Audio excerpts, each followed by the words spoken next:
Assalamualaikum warahmatullahi wabarakatuh. Hai semua, kembali lagi bersama saya Rafael. Kali ini dalam Bincang Islami, saya bersama beliau Bapak Salman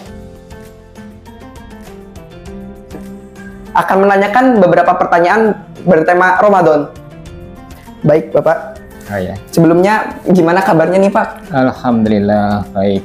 Alhamdulillah. Daripada puasa Ramadan, karena Nabi mengatakan bahwa sumu tasihhu, puasalah kamu, nanti kamu akan sehat. Insya Allah saya sehat. Mas Rafael sehat? Alhamdulillah sehat juga. Mudah-mudahan semua warga Sepensa juga semuanya sehat. Amin. Ya. Pertanyaan pertama ini Pak. Oke. Bagaimana hukum puasa tapi tidak sholat? Hukum puasa tidak sholat. Oke, hukum puasa tidak sholat ya. Sholat itu juga merupakan rukun Islam yang wajib dilaksanakan oleh setiap orang Islam. Puasa juga sama-sama merupakan rukun Islam. Jadi dua-duanya ya harus dilaksanakan. Nah, adapun kalau orang yang berpuasa kok tidak sholat,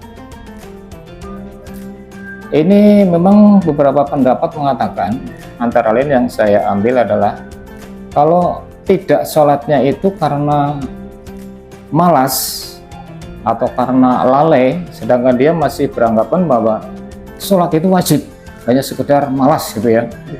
Nah, itu masih dianggap sebagai orang Islam dan puasanya masih sah.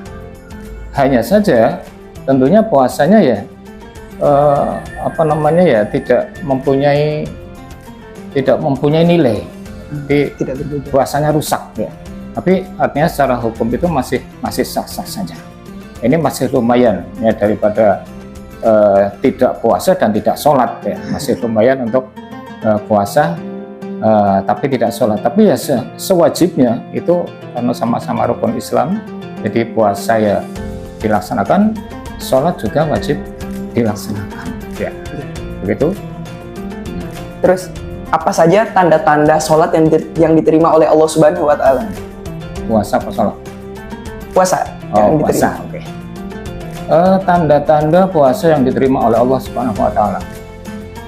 Yang pertama, semua ibadah itu kan wajib disertai dengan niat. Begitu. Ciri utamanya puasa yang diterima oleh Allah adalah yang disertai dengan niat. Niatnya ikhlas karena Allah, bukan niat karena biar dianggap dia orang yang rajin beribadah, itu tidak. Benar-benar niatnya itu karena Allah Subhanahu wa Ta'ala. Itu yang pertama.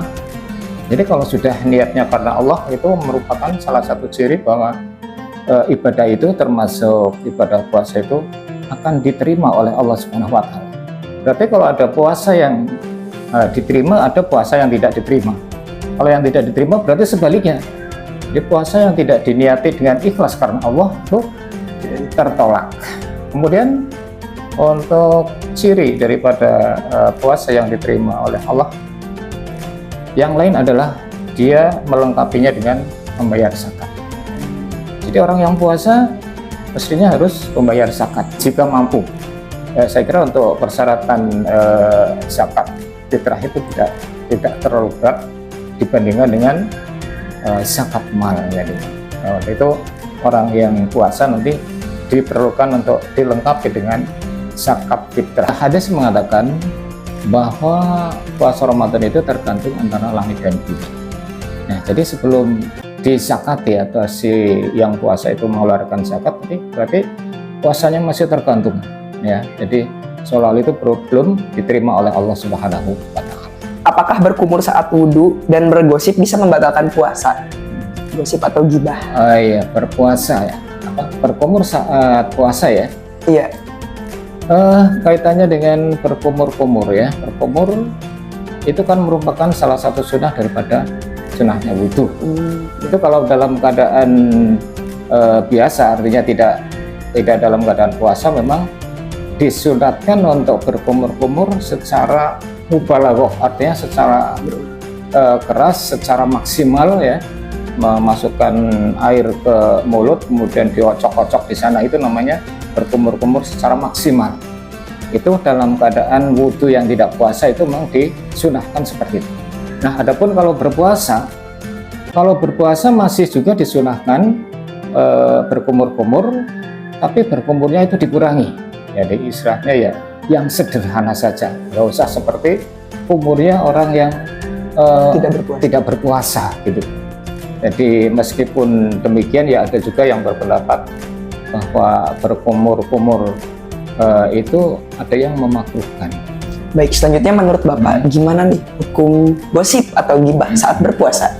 Sebenarnya pengertian puasa itu tidak sekedar menahan diri dari makan dan minum, artinya yang bersifat jasmani. Tapi yang namanya puasa itu sebenarnya puasa termasuk menjaga rohani. Jadi hal-hal yang kaitannya dengan omongan kotor, termasuk menggibah gitu ya, itu kan merupakan perilaku tercela. Jadi itu sesungguhnya ya harus ikut di puasa nih.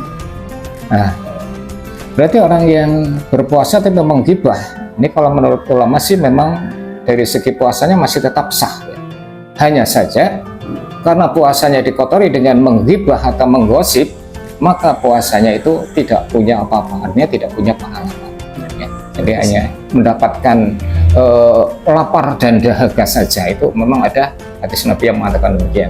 Banyak orang yang berpuasa tapi dia hanya mendapatkan lapar dan dahaga, yaitu orang-orang yang puasanya itu hanya sekedar tidak makan tidak minum, tapi dalam hal perilakunya masih suka menggosip, itulah yang hanya dapat lapar saja ya gitu. Untuk pertanyaan terakhir, gimana sih hukumnya tidur sepanjang hari pada saat puasa? Pada saat puasa tidur terus gitu ya, tidur terus. Dalam kaitannya dengan masalah ini, memang kalau tidurnya orang puasa sepanjang hari itu malamnya sudah berniat puasa, meskipun dia tidur sepanjang hari, sepanjang waktu sholat juga dia bangun ya, artinya itu tidak meninggalkan hal-hal yang memang seharusnya wajib dilaksanakan, tapi ini tidak meninggalkan hal-hal yang wajib, itu tetap saja sah. Hanya saja orang yang sepanjang hari itu tidur saat puasa itu memang bukan merupakan adab orang puasa. Kalau menurut Imam Al-Ghazali itu salah satu adab orang yang berpuasa itu adalah tidak tidur sepanjang hari ya, bahkan dia suruh beramal yang kira-kira lebih bermanfaat ya, lebih bermanfaat daripada sekedar tidur ya gitu. Jadi kesimpulannya masih tetap sah ya, masih tetap sah kalau malamnya itu sudah berniat puasa. Baik, terima kasih Pak Salman atas ilmunya. Semoga ini bisa jadi pelajaran bagi sobat-sobat Vensa. Sama-sama. Baik, teman-teman, sekian dulu pertemuan Bincang Islami kali ini. Wabillahi taufiq wal hidayah. Wassalamualaikum warahmatullahi wabarakatuh. Waalaikumsalam warahmatullahi wabarakatuh.